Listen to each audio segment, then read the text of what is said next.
Hello students, कैसे हो? उम्मीद करता हूँ बढ़िया होंगे। आज की क्लास में हमारे लाभ हानि पर मोस्ट इंपोर्टेंट क्वेश्चन है जो हर एक एग्जाम में आए, चाहे वो आपका कॉम्पिटिटिव हुआ या फिर एंट्रेंस एग्जाम हुआ।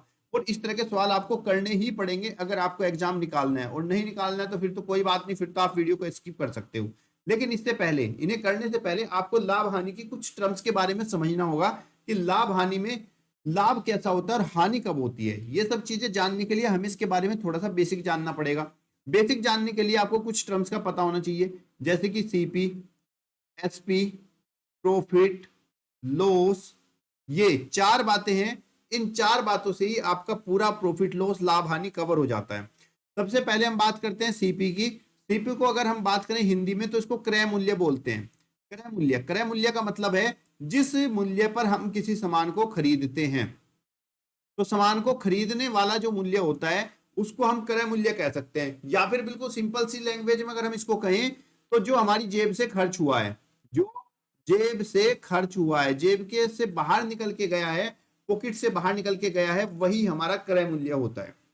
दूसरा हमारा होता है सेलिंग प्राइस, जिसको हम विक्रय मूल्य कहते हैं, जिसको हम विक्रय मूल्य कहते हैं। और ये विक्रय मूल्य बोलते हैं यानी कि बेचने वाला, जिस मूल्य पर हम किसी सामान को बेचते हैं उसको हम विक्रय मूल्य कहते हैं। या फिर ये कह सकते हैं जो जेब में आया, जो जेब में आया। सिंपल सी बात ध्यान रखा करो। यानी कि भाई जब हम कोई, मान लीजिए कटर मार्केट में खरीदने गए, तो हमने दुकान वाले को अपनी जेब से निकाल के 5 रुपए दिए, तो ये जो 5 रुपए हमारी जेब से निकल के गए, ये इसका क्रय मूल्य है। अब जब हमने इसको मान लीजिए लाकर किसी और को बेच दिया, अपने दोस्त को, जब हमने अपने दोस्त को बेचा तो उससे हमारे पास पैसे आए और वो रुपए हमारी जेब के अंदर आए। कि जेब के पैसे बढ़े या घटे वो तो पता चलेगा कि हमने कितने का खरीदा, कितने का बेचा, पर जितने में हमने इसको बेचा जो हमारी जेब के अंदर लौट कर वापिस पैसे आए वो हमारा सेलिंग प्राइस हो गया। क्लियर बात? अब यहाँ पर दो कंडीशन हो सकती है। पहली में मान लीजिए जो कॉस्ट प्राइस है, जितने में हमने सामान को खरीदा, वो प्राइस छोटा है किससे? सेलिंग प्राइस से। मतलब हमने सामान को कम का खरीदा और ज्यादा का बेच दिया। जब हमने सामान को कम का खरीदा और ज्यादा का बेचा तो हमारी जेब के अंदर जो पैसे हैं वो कुछ ज्यादा लौट के आए। तो इनके बीच का जो डिफरेंस होता है इसी को हम प्रॉफिट कहते हैं। तो प्रॉफिट का हमें फॉर्मूला मिलता है selling price minus cost price. देख लो, मान लीजिए कटर मैंने खरीद के लाया और ये कटर मैंने कॉस्ट प्राइस सिर्फ 5 रुपए का खरीद लिया, लेकिन मेरे फ्रेंड को ये पसंद आ गया, उसने कहा कि ये मुझे बेच दे। तो मैंने कहा भैया मैं 5 का तो नहीं दे रहा हूं, मैं तुझे इसे 8 रुपए का बेच सकता हूं, तुझे लेना हो तो ले ले। तो उसने कहा ठीक है यार, ये मुझे अच्छा लग रहा है, तो मुझे 8 रुपए का दे दे।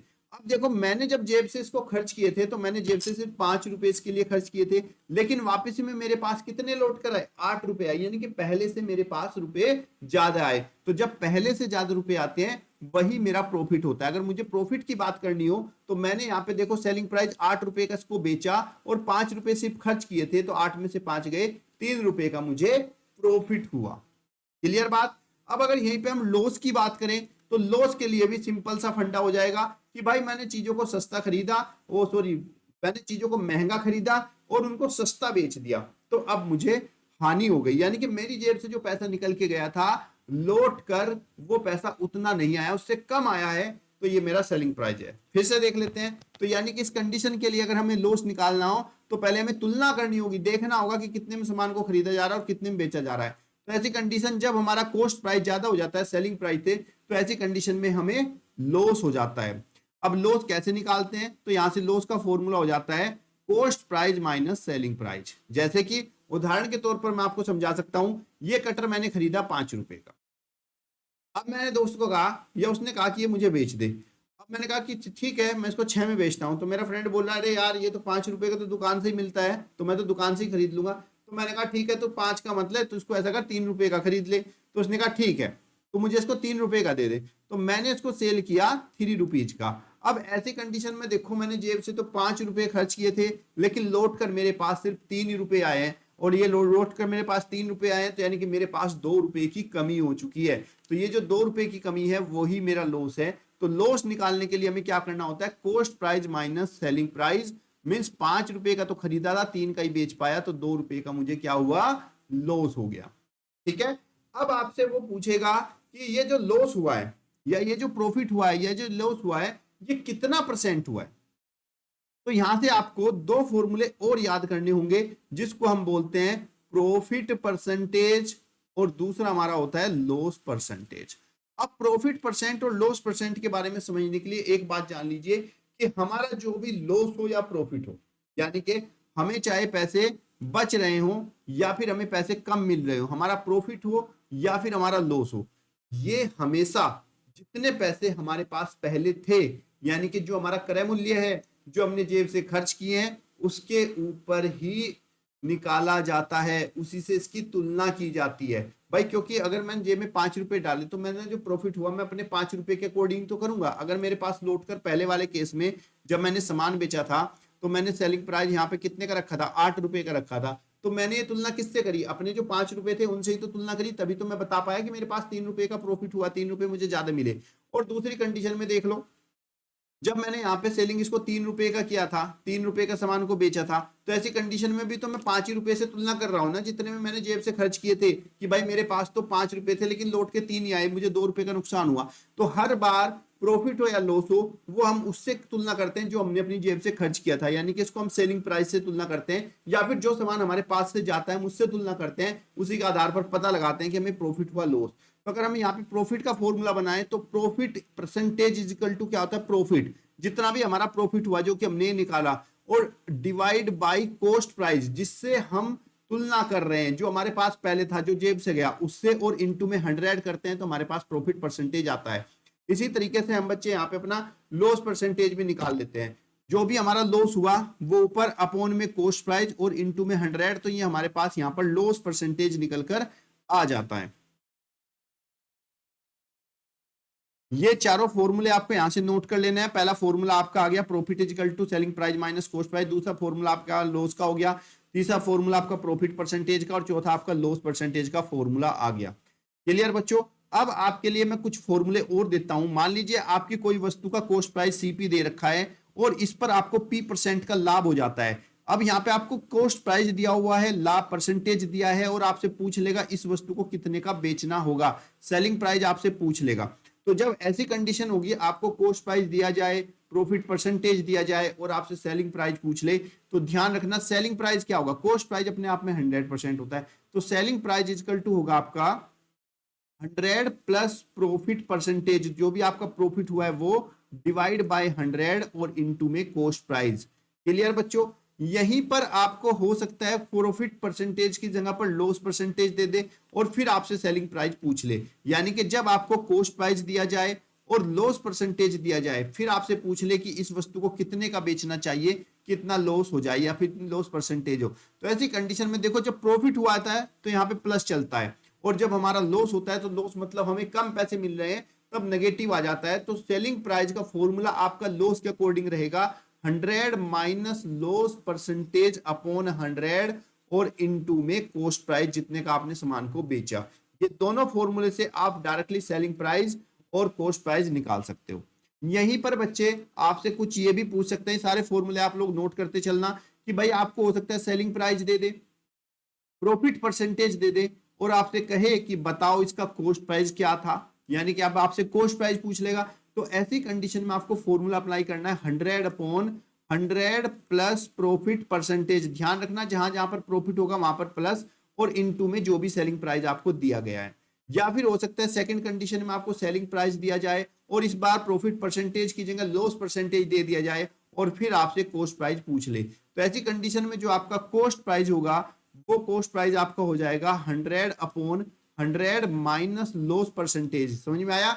जहां जहां पे आपका लॉस होगा वहां वहां पे माइनस, और इनटू में आप 100 कर दोगे तो यहां से आपका कॉस्ट प्राइस आ जाएगा। क्लियर बच्चों? ये आप जो है चारों फॉर्मूले ये भी नोट कर लेना। कोई भी क्वेश्चन आपका प्रॉफिट लॉस में इससे बाहर से नहीं जाने वाला।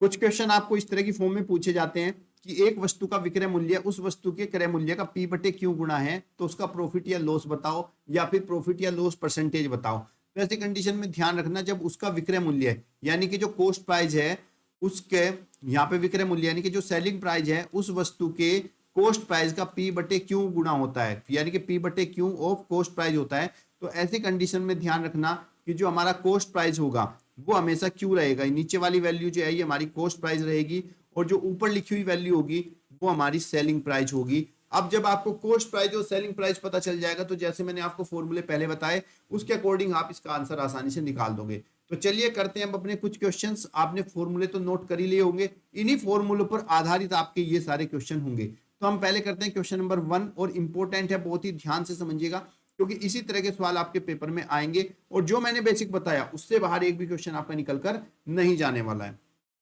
किसी वस्तु का विक्रय मूल्य उसके क्रय मूल्य का 4/3 गुना है तब प्रतिशत लाभ कितना होगा। देखो यहाँ पर वही क्वेश्चन है, ये जो सेलिंग प्राइस है ये सेलिंग प्राइस उसके कॉस्ट प्राइस का 4/3 गुना है, 4/3 ऑफ कॉस्ट प्राइस। तो मैंने अभी आपको बताया जब ऐसी कंडीशन हो तो इसमें नीचे वाली जो वैल्यू होती है ये हमेशा कॉस्ट प्राइस मान लेना। तो मान लो कॉस्ट प्राइस आपका 3 रुपए है और सेलिंग प्राइस जो है वो आपका 4 रुपए है। तो ऐसी कंडीशन में देखो कॉस्ट प्राइस जो है वो छोटा है सेलिंग प्राइस से, सेलिंग प्राइस बड़ा है कॉस्ट प्राइस से, तो यहाँ पर लाभ हो जाएगा। और प्रॉफिट इजकल टू क्या होता है बच्चे, एसपी माइनस सीपी होता है, मीन्स 4 - 3 इज इक्वल टू ₹1 का यहाँ पर प्रॉफिट हो गया।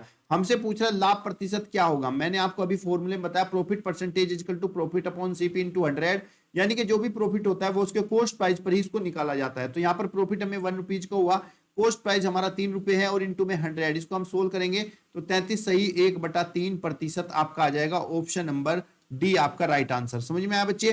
कभी भी आपका विक्रय मूल्य क्रय मूल्य का इतना गुना है तो ऐसी कंडीशन में नीचे वाली जो संख्या होगी वो आपका क्रय मूल्य कहलाएगी कॉस्ट प्राइस और ऊपर वाली संख्या आपकी विक्रय मूल्य कहलाएगी। क्लियर बच्चा। अगला सवाल देखिए, ये भी इंपॉर्टेंट है, बहुत ही अच्छा क्वेश्चन है, ये बेईमान दुकानदार का है और अच्छा सवाल है। इस तरह के सवाल पेपर में बहुत बार आए हैं। एक दुकानदार है जो अपनी वस्तुओं पर 20% का लाभ कमाता है, साथ ही वह प्रति किलोग्राम पर 100 ग्राम कम तोलता है, तो उसका प्रतिशत लाभ कितना होगा, हमें यह बताना है। तो यहाँ पे ध्यान से समझो, माना जो टोटल वस्तु थी, जो उसके पास टोटल वस्तु थी कुल, वो 100 ग्राम है। वो कितनी है, 100 ग्राम। लेकिन वो 100 ग्राम के बदले उससे जो प्राइज लेता है वो 120 ग्राम का प्राइज लेता है कस्टमर से, क्योंकि वो यहाँ पर 20% का प्रॉफिट ले रहा है। 100 का 20% हम इसमें ऐड करेंगे तो 120 ग्राम में वो सेल कर रहा है, ये मान के आप चलिए। लेकिन वो दुकानदार इतना चालाक है कि वो 100 ग्राम वस्तु को ना देकर केवल कस्टमर को 90 ग्राम ही दे रहा है। जो उसको सेल कर रहा है वो केवल 90 ग्राम ही सेल कर रहा है, लेकिन जो प्राइज है वो उससे 120 ग्राम के ले रहा है। तो अगर हम यहाँ पे प्रॉफिट की बात करें तो हमारा जो प्रॉफिट है, देखो उसने 90 ग्राम दिया और 120 ग्राम का दाम लिया, तो यहाँ पर उसको जो प्रॉफिट हुआ 120 - 90, यहाँ पर उसको 30 ग्राम का प्रॉफिट हो गया है। और 30 ग्राम का प्रॉफिट किस पर हुआ, जो उसने दिया। मैंने अभी आपको बताया जो हमारी जेब से खर्च होता है वही हमारा कॉस्ट में माना जाता है। जब हम वस्तुओं को देते हैं तो वस्तु जो हमारे पास से जा रही है वही हमारी कॉस्ट में मानी जाती है।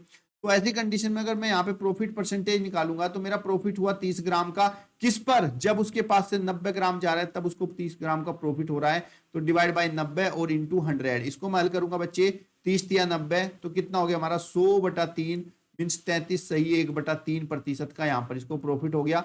ऑप्शन नंबर बी आपका राइट आंसर। ध्यान रखना, जब हम मूल्य के बजाय वस्तुओं को दे रहे हो तो जो वस्तु हमारे पास से दी जाती है उसी के अकॉर्डिंग हम तुलना करते हैं। तो यहाँ पर देखो 90 ग्राम वस्तु इसके पास से जा रही है, लेकिन 90 ग्राम वस्तु देने पर इसको 30 ग्राम वस्तुओं का फायदा हो जाता है। तो इसलिए जो 30 ग्राम है वो 90 ग्राम के साथ तुलना करेंगे। ऐसा मत करना कि आप लोग 100 ग्राम के साथ तुलना कर दो, क्योंकि यहाँ पे भार के अनुसार वस्तु निकल जा रही है, मूल्य के अनुसार नहीं। आया समझ में बच्चों। अगला प्रश्न देखिएगा, ये भी बहुत इंपॉर्टेंट है। किसी वस्तु को 8000 में बेचने पर क्रय मूल्य के 1/5 के बराबर हानि होती है, तो वस्तु का क्रय मूल्य क्या होगा, हमें ये बताना है। तो आप क्या करोगे बच्चों, आप मान लोगे यहाँ पर, वैसे तो इसके तरीके बहुत ही हैं पर मैं आपको बेसिक बता रहा हूं। मान लोगे कि क्रय मूल्य जो है वो आपका ₹X है, X रुपए आपका क्या है, क्रय मूल्य है। अगर हम यहाँ पे हानि की बात करें तो इसको कितनी हानि हुई, कितना लॉस हुआ, इसको 1/5 किसके क्रय मूल्य का, यानी कि 1/5 ऑफ X, जो कि X/5 हो गया। अब मैंने आपको बताया था कि जब मुझे हानि निकालनी होती है तो लॉस बराबर क्या होता है, जो भी वस्तु का क्रय मूल्य है वो और उसमें से यानी कि कॉस्ट प्राइस में से अगर मैं लॉस को माइनस कर दूंगा तो सेलिंग प्राइस हो जाएगा। तो क्रय मूल्य हमारा X था, लॉस हुआ X/5, तो यहाँ पर बच्चे हमें सेलिंग हुआ 8000 का। इसको हम यहाँ से हल करेंगे बच्चे, 5 एकम 5 एलसीएम लेंगे, 5 एकम 5, 5x माइनस X/5 बराबर कितना, 8000।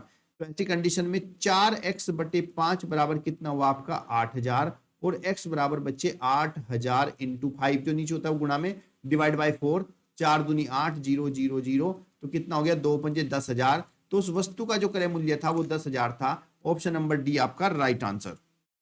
तो बच्चों कमेंट बॉक्स में बताना आपको ये वाले क्वेश्चन कैसे लगे, और इसकी नेक्स्ट क्लास में मैं आपके और भी ज्यादा इंपॉर्टेंट क्वेश्चन लेके आऊंगा, और जो बचे हुए क्वेश्चन है वो भी आपको नेक्स्ट क्लास में कराऊंगा। पहले आप मुझे कमेंट बॉक्स में ये बताइएगा कि आपको जो मैंने फॉर्मूले समझाए वो समझ में आए कि नहीं, और अगर आप इन दोनों क्वेश्चन का आंसर जानते हो तो कमेंट बॉक्स में मुझे जरूर बताना, क्योंकि ये थोड़े से ट्रिकी क्वेश्चन है, ज्यादा तो नहीं है। तो आप इनको थोड़ा सा दिमाग लगाओगे तो आसानी से इसको कर लोगे, नहीं कर पाए तो मैं नेक्स्ट क्लास में आपको कराऊंगा ही। तो वीडियो को लाइक, चैनल को सब्सक्राइब कर लें, जिससे आने वाले सारे अपडेट आप तक पहुंच जाएंगे। और आप अगर यहाँ तक वीडियो में पहुंच गए तो इसका मतलब आप तैयारी के लिए सीरियस हो, आपकी सारी तैयारी यहाँ से मैं आपको करा दूंगा। तब तक के लिए धन्यवाद। जय हिंद, जय भारत।